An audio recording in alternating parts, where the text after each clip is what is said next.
Muy buenas tardes a todos. Mi nombre es Miguel Mantilla, soy el director científico de Quimiolab.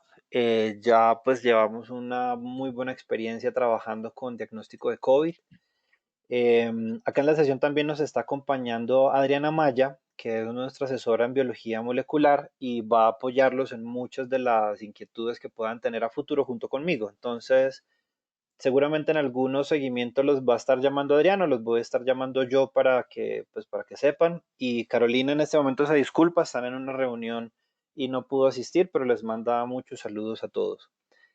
El propósito de nuestra presentación es hablar básicamente de tres puntos. El primero es esclarecer el manejo de las muestras que pues en este momento están llegando a los laboratorios para diagnóstico de coronavirus. Segundo, hablar del reactivo que ustedes están teniendo en este momento en el laboratorio y el uso para diagnóstico por medio del protocolo de Berlín, que es el que utiliza este tipo de reactivo. Y pues esto ya lo hemos adaptado directamente a la plataforma CFX96, que es la que ustedes están utilizando. También después en un correo les vamos a mandar el template para que puedan simplemente subirlo en la máquina y empezar a correr. Bueno, el coronavirus en este momento pues es el tema más de moda en el mundo. Obviamente todos vemos que cualquier persona, cualquier industria está enterado de lo que está pasando. Una problemática que tenemos ahora es el difícil diagnóstico con respecto a COVID porque el coronavirus tiene muchos síntomas en común, no solamente con síndromes respiratorios, sino también en común con algunas alergias, por lo que el diagnóstico clínico necesita el apoyo del laboratorio y especialmente de las pruebas moleculares, que son las que detectan directamente el COVID-19. Como todos sabemos, empezó como un brote en la provincia de Hubei, en la ciudad de Wuhan, en China. Ya está en todos los países del mundo. Colombia ya asciende a los más de 7.000 casos.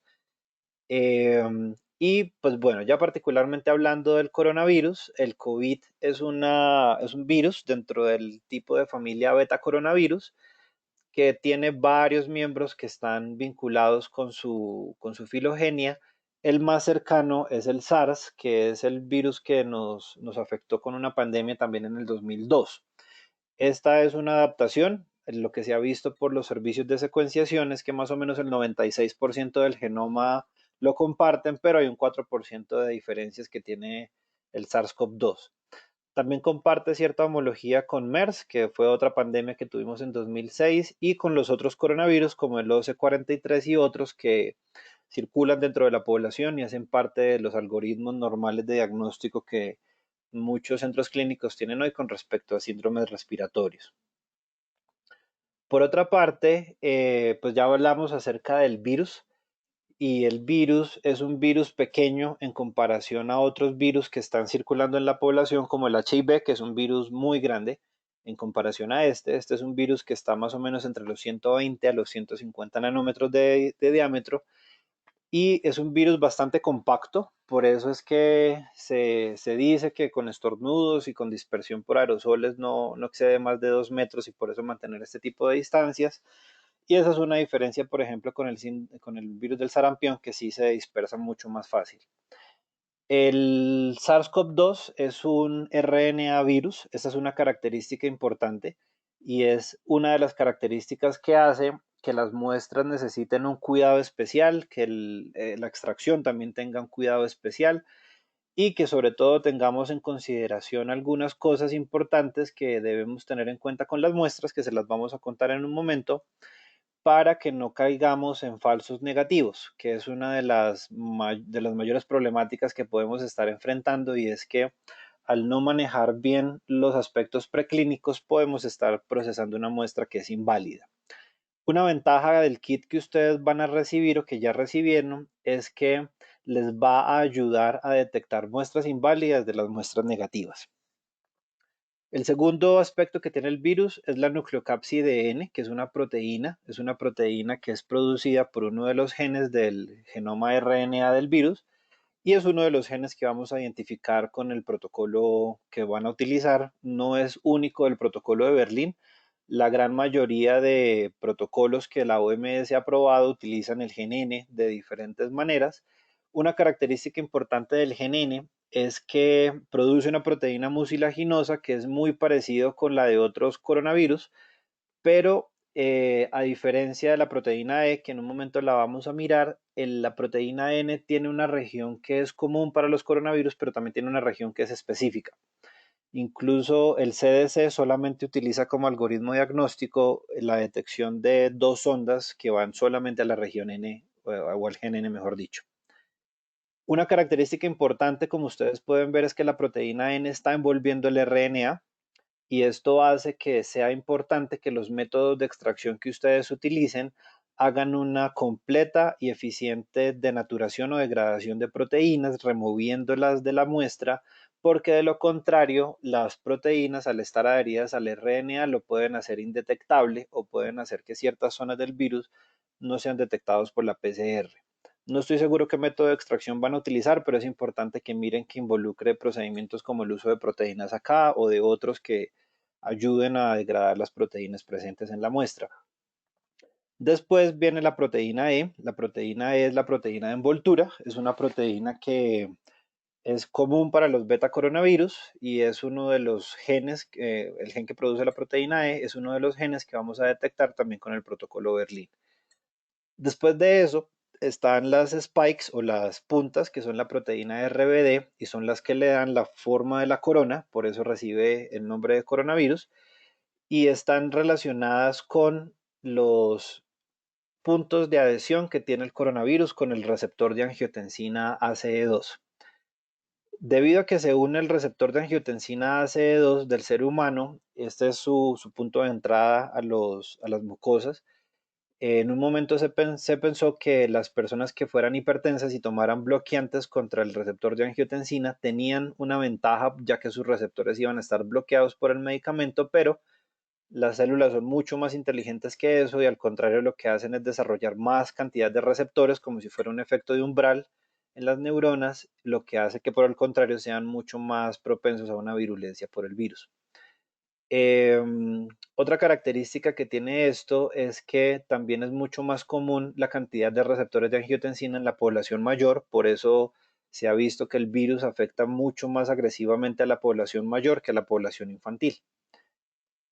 Este que está acá a la izquierda en la parte de arriba es la proteína RBD del virus y la proteína que está en la mitad es la proteína del receptor de angiotensina humano. Ambos se unen por una homología que tienen y se une especialmente a la parte externa del receptor de angiotensina en esta zona amarilla que ven ahí como en un recuadro. Y una diferencia que tiene el SARS-CoV-2 del primer SARS es que el SARS-CoV-2 genera 3 puntos de adhesión o de unión mucho más específicos, lo cual le hacen una unión más estable al receptor de angiotensina de lo que tendría el SARS original. El SARS generaba más o menos 3 puntos de unión, el SARS-CoV-2 genera 3 puntos más, lo que le da pues esta afinidad. Por eso sí sabemos que el SARS-CoV-2 es más virulento y tiene una capacidad mucho más estable de permanecer que el primer SARS. Bueno, algo para aclarar es que debido a la rapidez de esta pandemia, pues hay muchos aspectos que todavía no conocemos, que estamos conociendo. Seguramente en un año vamos a estar hablando con mejores certezas. Hoy en día ni siquiera podemos asegurar que el virus, como mucha gente dice, fue hecho en un laboratorio y fue liberado a propósito, o que realmente viene de los murciélagos. Todavía no tenemos ciertas certezas, pero pues sabemos muchas cosas acerca de la infección del virus. Como laboratorio de la red del INS, ustedes van a recibir dos tipos de muestras, que son las que están acá. Esta sección que vamos a ver es con respecto a la guía de la OMS, en la cual, como ustedes pueden ver, diferencia dos tipos de muestras que ustedes van a recibir. Unas son las que vienen de aquellos que llamamos pacientes. Pacientes son todas las personas sintomáticas, sospechosas de portar la enfermedad, que epidemiológicamente sabemos que estuvieron en zonas donde el virus tiene un brote, que ya seguramente presentan algún tipo de síntoma. Y en segunda instancia, los contactos. Los contactos son todas las personas que obviamente rodean a esta persona, que es su círculo cercano y que tal vez por la convivencia pues ya tienen el virus adentro.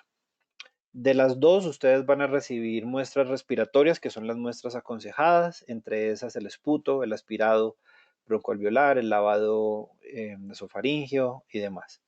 Y lo más común que van a recibir son los swaps, que vienen o no en algún medio de preservación de muestra. ¿Cómo se manejan estas muestras? Lo primero que hace un laboratorio, que seguramente es lo que la universidad ya hizo, es lo que se llama un aseguramiento de riesgo. Lo que hace el aseguramiento de riesgo es garantizar que tanto el talento humano como toda la infraestructura y dotaciones que el laboratorio tenga estén completamente acoplados para trabajar con este virus en una tecnología molecular, para este caso. Segundo, una vez esté esto, se debe determinar de una cabina de flujo laminar con filtros, es decir, una cabina con seguridad para la manipulación de la muestra, y el nivel de esta cabina está determinado por el tipo de metodología que ustedes van a utilizar. Las técnicas moleculares o de PCR se consideran como técnicas no propagativas porque básicamente lo primero que hace una técnica molecular es, por el método de extracción, quitarle la viabilidad a la célula, destruyendo su integridad y dejando el RNA purificado, por lo que el virus no se vuelve virulento y no es contagioso. Y esta es una característica que hace que sea más seguro el trabajar con muestras que ya sean un eluido, por ejemplo. Por eso se considera que este tipo de metodologías se pueden trabajar en una cabina de seguridad tipo BSL2. Por el contrario, las técnicas propagativas, perdón, como por ejemplo el cultivo viral, al contrario, lo que hacen es favorecer la propagación del virus en la muestra, lo que hace que sean más peligrosas de manejarse. Esto, por ejemplo, lo está haciendo la Universidad de Antioquia en este momento, que son de los pocos laboratorios que manejan cultivo viral, y para esto sí se requiere una cabina BCL3. Después del trabajo con las muestras y con los procedimientos de biología molecular, lo que se aconseja es lo que todo laboratorio ya debería estar haciendo en sus procesos normales, y es hacer una desinfección con hipoclorito o con compuestos de amonio cuaternario para desinfectar la zona de trabajo. Y algo importante que ustedes deben considerar, debido a que la Universidad de Caldas no tiene pacientes directos, sino que seguramente los reciben de algún lugar, es el embalaje de las muestras, y estas deberían venir bajo los estándares de los códigos UN 3373 o 2814 de transporte de muestras biológicas. Esto es muy importante para la seguridad de todos los que transportan las muestras, pero también para el personal del laboratorio. Después de determinar estas muestras con las que se van a trabajar, entra un segundo paso, que es un paso de los que más se hablan en este momento, pero aclaro que este es un paso que es opcional. Quiere decir que uno puede hacer un trabajo en biología molecular con o sin inactivación. Traigo acá esta referencia, que son la línea ENAT de Copan, porque son los recomendados por la OMS. Y estos tienen una ventaja, y es que tienen una solución que contiene guanidina tiosinato, y es una solución que tiene dos características muy importantes. La primera es que esta solución inactiva el virus, por lo que se vuelve más seguro manejar la muestra. Y segundo, preserva el RNA. Entonces, de esta manera estoy evitando dar falsos negativos. Una situación lamentable que se da con este y con otros productos que tienen características similares es que lamentablemente no están disponibles en el país en grandes cantidades, porque la falta de suministros es algo que nos está afectando a todos en el mundo. Segundo, hay otros métodos que se sugieren en literatura y consisten en inactivar por calor. La inactivación por calor es muy buena para inactivar el virus si se hace apropiadamente, pero tiene una desventaja, y es que no siempre inactiva la RNasa. Entonces, al mantenerla activa, estamos permitiendo que se degrade el RNA, y pues podríamos estar generando un informe a partir de un falso negativo.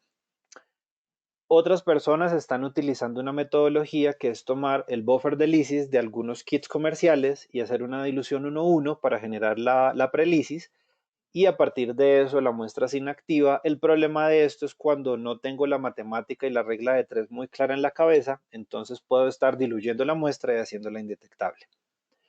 Uno de los métodos que mejor hemos encontrado que se puede aplicar a los laboratorios es el uso del DTT. El DTT es una solución que comúnmente, o un compuesto mejor, que comúnmente los laboratorios de molecular en las universidades lo tienen, porque hace parte de diversos protocolos. Y el DTT, para una muestra de 200 microlitros, simplemente se pueden aplicar 20 microlitros en solución 1 molar, y cumple con las dos funciones, por lo que funciona bastante bien para inactivar el virus, pero también para preservar el RNA. Ya una vez se decide si se va a trabajar con inactivación o no, entra el tercer paso, que es elegir el protocolo molecular que vamos a trabajar. Como les decía, la OMS tiene 7 protocolos aprobados. Uno de esos es el llamado en Colombia Protocolo de Berlín. Se llama Protocolo de Berlín porque lo realizó la Fundación Charité, que queda en Berlín, y consiste en la detección de 3 genes que son el gen RRP, el gen E y el gen N. Estos son diseñados de maneras diversas. Ustedes tienen una ventaja y es que reciben un protocolo que es una tecnología múltiple, que quiere decir que todos los va a detectar a partir de una sola reacción por cada paciente, con una muy buena sensibilidad. Como les decía, el gen N es uno de los más comunes en todas las metodologías y especialmente por el diseño que esta metodología tiene, fue hecha con una especificidad para la región del SARS-CoV-2. Con respecto a lo que ya hemos aprendido de países como Corea del Sur y China, es que hay dos cosas que han funcionado muy bien en estos lugares. El primero es todas las medidas de aislamiento preventivo. Sabemos que en los lugares donde realmente se aplicaron muy drásticamente han ayudado a bajar la curva. Y segundo, que fue el ejemplo que nos dio Corea, es el screening masivo. En Corea tomaron una metodología muy agresiva que fue hacer screenings en los centros comerciales, en los aeropuertos, en el transporte público, para saber muy bien cómo era el tema de la población infectada. Es uno de los países donde más temprano llegó la enfermedad, fue el segundo país donde se detectó después de China y tuvo un índice muy alto de infecciones, pero el índice más bajo de mortalidad que hemos visto. Entonces eso nos habla de las buenas medidas que se tomaron en estos lugares. Para todos nosotros debería ser como una ventana en el tiempo de saber qué es lo que nos va a pasar y qué es lo que debe funcionar y qué es lo que deberíamos hacer, por lo que es importante implementar este tipo de medidas, contrario a lo que hemos visto, por ejemplo, en países como Italia o Estados Unidos. Esta es la observación de la curva. Lo que se vio es que mientras China intervino fuertemente a la población, el resto de los países potenció la enfermedad. Por ejemplo, esta es como se observó la curva, tanto en China como en los otros países. Este pico alto en China no fue porque un día se enfermara mucha gente, sino porque 20 laboratorios se activaron simultáneamente, empezaron a generar resultados de muestras represadas y esto permitió pues que se generara ese pico. Bueno, con respecto a las personas que se infectan con el virus, en el 81% de los casos no se espera una infección que se agrave considerablemente. Es una infección que se desarrolla con cierta lentitud y que en el 81% de los casos lo que se entiende es que una persona sana con un sistema inmune bien adecuado simplemente va a luchar contra el virus, van a tener un enfrentamiento donde el sistema inmune va a responder y en más o menos 15 días se va a liberar la enfermedad. Una ventaja que tenemos es que este es un RNA virus, quiere decir que se evacúa del cuerpo, no como el herpes virus, que al contrario que es un DNA virus, permanece permanentemente, perdón la redundancia, en el cuerpo y cada vez que hay una baja de defensa se aprovecha y se vuelve oportunista y se ven los fueguitos o este tipo de cosas. En el 19% de los casos el virus sí produce preocupaciones, es decir, es un porcentaje alto porque es un 19% que va a sufrir falta de saturación de oxígeno, choque séptico, entre muchas otras afecciones, y en el 3% de los casos, esto se actualizó, produce muerte en el mundo.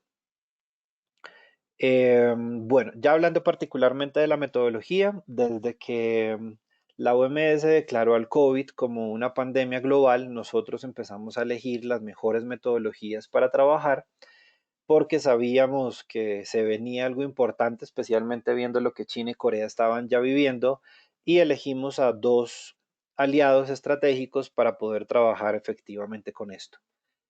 Por un lado está Elitec. Elitec es una compañía italiana que tiene una plataforma que lamentablemente no tenemos disponible precisamente por la emergencia. Y segundo está Osank. Osank es la compañía que produce el reactivo que ustedes van a recibir. Es una metodología que se ha utilizado ampliamente en Corea del Sur, en Italia, en muchos países de la Unión Europea y ha sido realmente uno de los factores cambiantes porque ha mejorado un diagnóstico rápido. Inicialmente salió bajo la versión RUO, significa que es una versión que solo sirve para temas de investigación, pero rápidamente quedó actualizado una versión IVD por sello de Comunidad Europea. Y bueno, como les decía, es una metodología multiplex, detecta el gen RRP, el gen E, el gen N, y el control interno simultáneamente. Quiere decir que una de las razones por las cuales sí tenemos que ser exigentes con el termociclador es porque necesitamos, perdón, un termociclador que tenga 4 canales habilitados, los 4 canales que necesitamos, y que asimismo tenga capacidad de hacer compensación de color para aquellas señales que tenemos dudosas y bajas podamos leerlas apropiadamente. Inicialmente fue hecho para el AVI, pero ya está validado para una gran cantidad de plataformas, entre esas el CFX96, donde ya tenemos experiencia. Y como les decía, fue basado en el protocolo Charité de la Fundación Charité, o protocolo Berlín, como le llaman acá.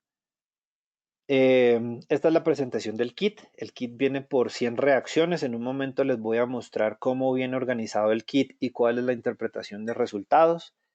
Quería pasar a esta parte que es muy importante y es el tipo de muestras que se manejan. Como les decía, se manejan principalmente muestras respiratorias, especialmente los cepillos o los swabs, lavado broncoalveolar o esputo. Y bueno, inicialmente se validó como extracción el kit Kian Viral RNA Mini Kit, pero sabemos que Kiagen no tiene disponibilidad de reactivo fácilmente, por lo que cualquier kit que permita hacer una buena purificación de RNA a partir de muestras respiratorias es muy bien utilizado. Ya tenemos experiencia con varios reactivos, incluyendo los reactivos de Symo, de Macker y Nagel, los kits de Roche, entre otros. Bueno, una característica importante, y esto es algo que deben tener en cuenta en laboratorio, son cuáles muestras son aceptadas para su manejo y cuáles muestras deberían ser rechazadas. Toda muestra que sea tomada de este tipo de pacientes para el diagnóstico de COVID debe almacenarse de 2 a 4 grados centígrados por no más de 72 horas. Esta es una característica importante. Algunos medios de preservación viral permiten extender este periodo de 72 horas, pero esto se los debe indicar la casa comercial que los produzca. En caso de que no se vayan a procesar en esas 72 horas, se aconseja guardarlos a -70. -70 es una temperatura que sí ayuda a preservar bien el RNA. Y para sus flujos de trabajo es posible que algún día lleguen hasta el punto de extracción y después tengan que pararlo porque se les acabó el día y seguir al día siguiente.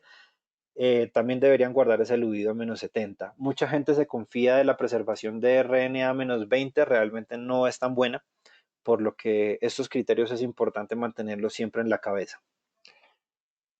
La segunda parte son aquellas muestras que no cumplen con los parámetros que se requieren, por lo tanto deberían rechazarse y no trabajarse. Este fue, por ejemplo, un tema muy delicado que sucedió en Colombia, y es porque el primer paciente diagnosticado para muerte en COVID salió 2 veces negativo por una mala manipulación de la muestra hasta el momento de hacer el procesamiento en biología molecular.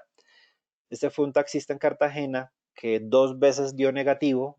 Fue producto de que la muestra no fue bien tomada, no fue bien almacenada. De igual manera se procesó para revisar el resultado, pero era una muestra que no era viable realmente. Eh, una segunda característica es aquellas muestras que vengan mal documentadas o mal etiquetadas, porque todo paciente que sea diagnosticado como positivo debe buscarse, debe hacerse un seguimiento, debe hacerse una intervención con su círculo cercano, con las personas con las que haya tenido contacto. Por lo tanto, es muy importante que vengan bien documentadas. Tercera, que vengan un volumen insuficiente de muestra. El volumen se los va a determinar el kit de extracción que vayan a utilizar. Hay unos kits que requieren de 200 microlitros, otros de 500, entonces deben revisarlo con el protocolo que tengan.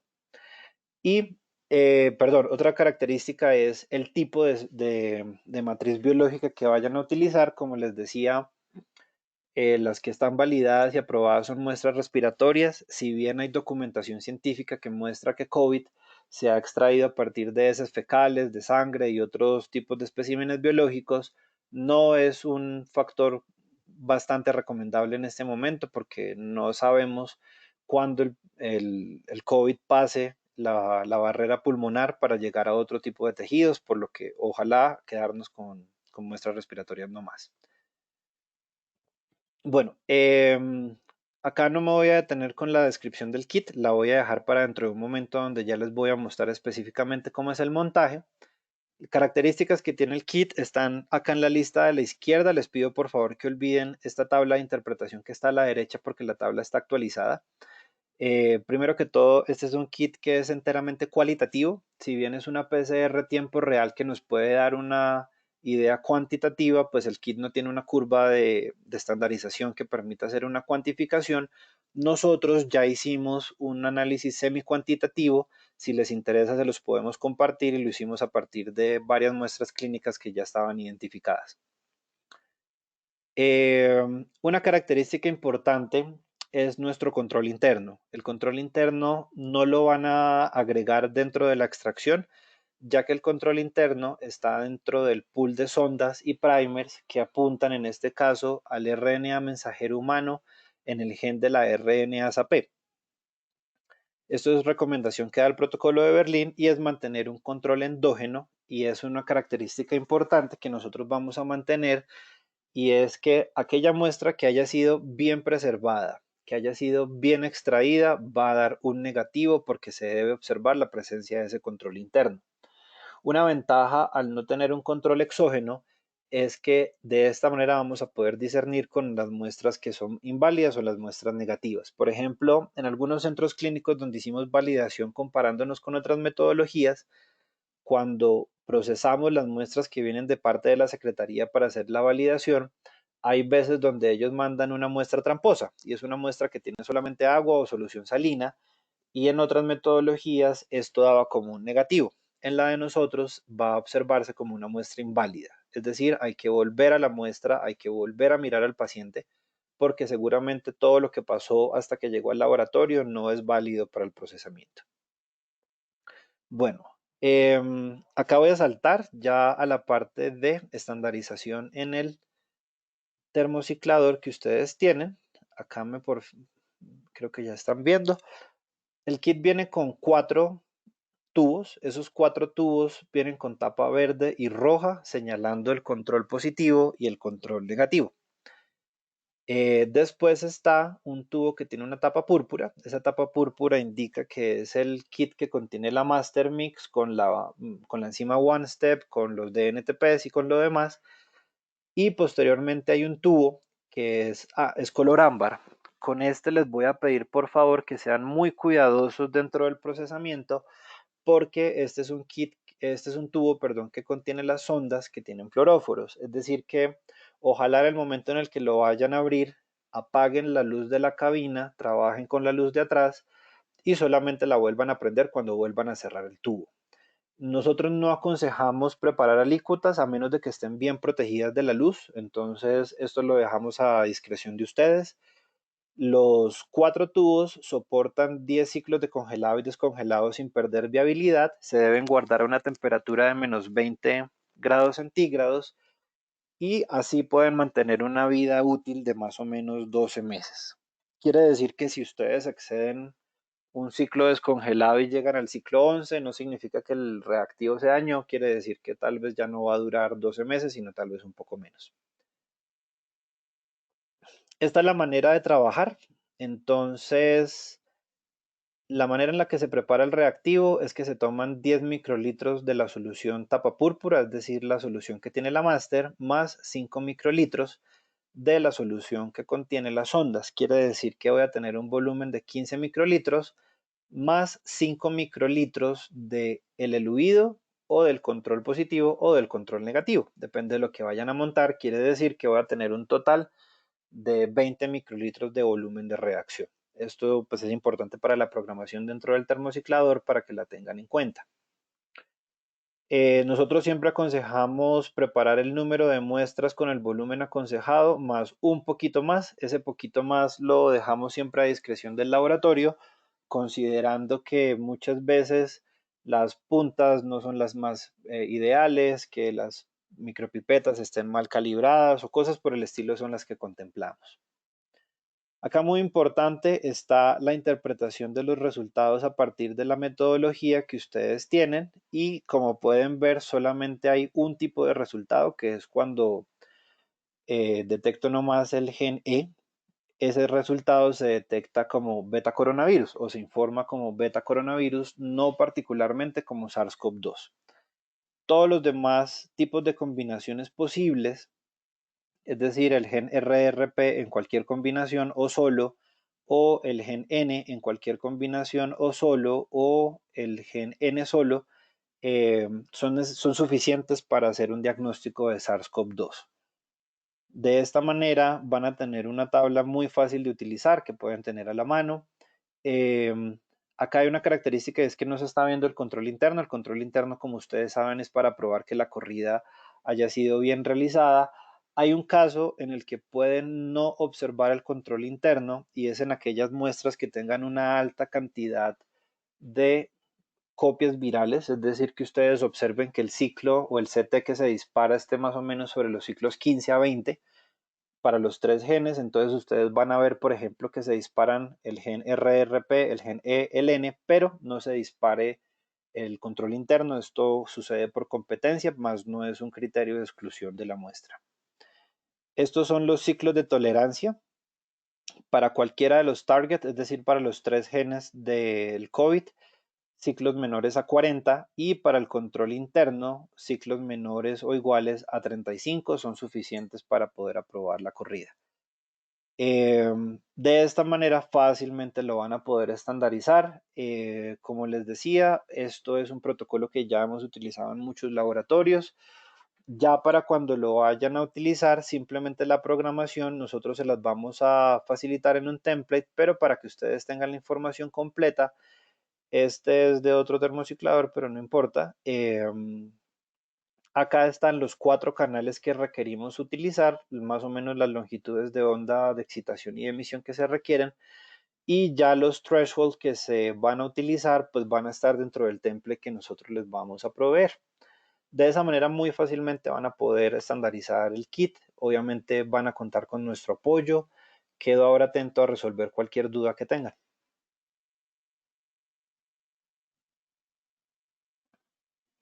Muchas gracias, Miguel. Bueno, yo quería preguntarte si ustedes de pronto han mirado o han estudiado lo de la conservación de la muestra a -20. ¿Cuántos días es lo recomendable? A -20 lo que hemos visto es que ya después de la primera semana, y esto empieza ya un ciclo de Mm. degradación hacia el primer mes, ya hay alguna afectación. Es decir, una semana a -20 está muy bien, pero ya tiempos posteriores, esto lo pueden ver en literatura, empieza a generar cierta afectación. Ok.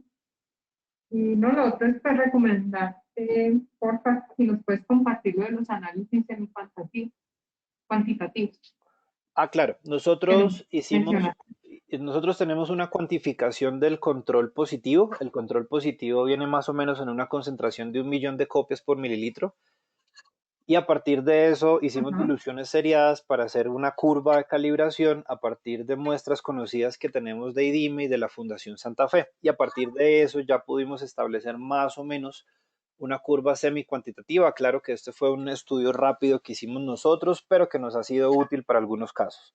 Entonces, en el correo donde les comparta el template, les voy a compartir también este estudio.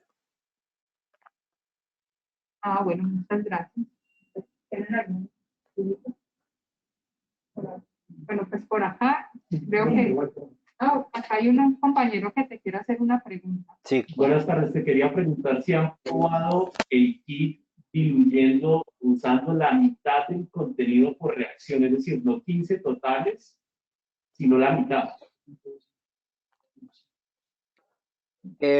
Bueno, la verdad no lo hemos probado.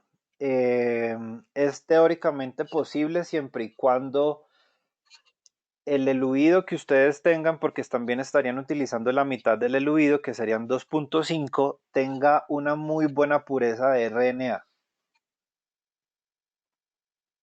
No sé qué kit van a utilizar, perdón. Pues todavía no sabemos muy bien cuál es el que nos va a mandar el INS. Ah, ok. Mañana nos llega.